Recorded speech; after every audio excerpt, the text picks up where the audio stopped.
প্রত্যন্ত গ্রামীণ এলাকার মানুষদের সচেতন করতে এবং সরকারি ও বেসরকারি হাসপাতালগুলিতে মুমূর্ষু রোগীদের রক্তের সংকট মেটাতে রক্তদান শিবির আয়োজিত হল দাঁতনের গণপাদাতে। শনিবার পশ্চিম মেদিনীপুর জেলার দাঁতন ১ নম্বর ব্লকের বামুনপুকুরের গণপাদাতে গণপাদা নবজীবন ওয়েলফেয়ার ট্রাস্টের উদ্যোগে ও খড়গপুর সাব ডিভিশনাল ব্লাড ব্যাংকের সহযোগিতায় রক্তদান শিবিরের আয়োজন করা হয়।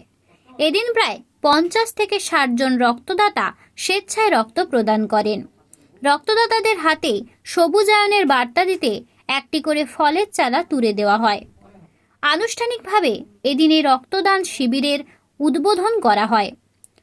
দাঁতন বেলদা কেশিয়ারি সহ আশেপাশে এলাকার বহু মানুষ এই রক্তদান শিবিরের অংশগ্রহণ করেন।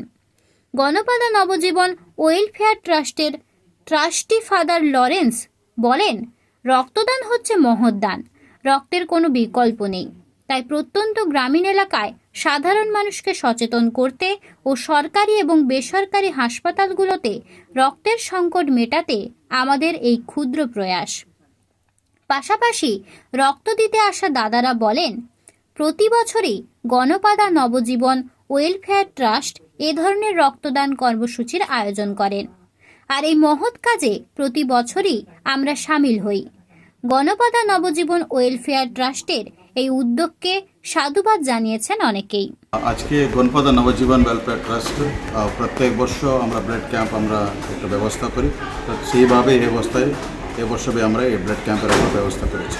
কতজন রক্তদাতা রক্ত প্রদান করলেন? অ্যাকচুয়ালি আমাদের তো টার্গেট ছিল 50 to 60। আমি আশা করি 40 জন নিশ্চয়ভাবে এই ব্লাড ক্যাম্পে আয়োজন প্রস্তুত হবে। কোন ব্লাড ব্যাংকের সহযোগিতায় হচ্ছে? Actually Kharagpur sub divisional hospital থেকে আমাদেরকে সহযোগিতা করছে। কি বলবেন সাধারণ মানুষকে এই রক্ত? আমি এই কথা বলতে চাই সাধারণ পাবলিকদেরকে, যখন আমাদের দরকার পড়ে যে কোনো জিনিস হতে পারে, যদি আমরা সেই দরকারি জিনিস আমাদের হাতে নিয়ে যেতে গেলে আমাদেরকে প্রস্তুত হতে হবে এবং প্লাস আমাদেরকে তৈরি করে আমাদেরকে এগিয়ে যেতে হবে। সেই অনুযায়ী আমরা প্রত্যেক বছর একটা ব্লাড ক্যাম্প আমরা আয়োজন করি, একটাই কারণে আমরা জানি না কখন কার কী হতে পারে, আর যখন দরকার পড়লে নিশ্চয়ই আমাদেরকে ব্লাড যে কোনো জায়গাতে একটা পৌঁছাতে পারে, তার জন্য এটা আয়োজন করা হয়। নাম? আমার নাম হচ্ছে ফাদার লরেন্স।